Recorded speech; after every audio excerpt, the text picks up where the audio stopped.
so this is Ms. LeCompte. And I'm going to ask her some questions on Inca architecture. Okay.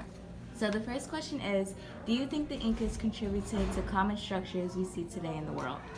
Yes, I believe the way they put their stones together, the mortar process, they didn't, they used a lot of hard work and labor versus cutting the stones. They would actually pound them together to keep it more stable through the earthquakes in the Central America, Northern South America region to keep it sound for an extensive amount of time. Okay, the second question is, what is the most famous building in the Incas, from the Incas, and why?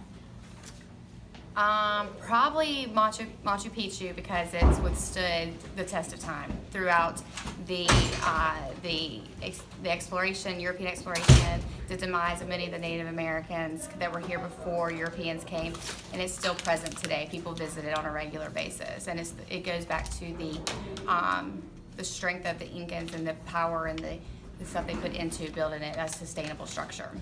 Okay, the third question is, how did the Incas pick their locations of the structures? Okay, they built their largest structures, the ones that are most famous, based on where they wanted to praise their god, right? So they picked it on the mountainside so they could be closer to the heavens. And then they would station the structures in a way that they could be closer to them, but also the highest societal levels. So the richest got the best structure to be closer to their god. The lower you go down into the hierarchy, the less close you are to them, and then probably the less filling structure that you would have. Mm-hmm. Hope that makes sense. Yes. The fourth question is, what practice from Inca architecture, if any, would be useful today? Their structure of the Mita, I believe is what it's called.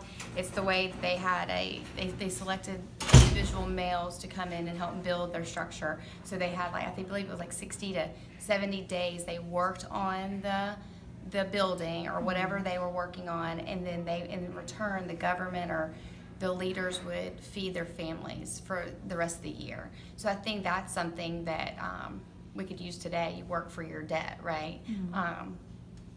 To get sort of a sound, welcoming, warm home life. You'll be fed for a year, essentially. Thank you. You're welcome.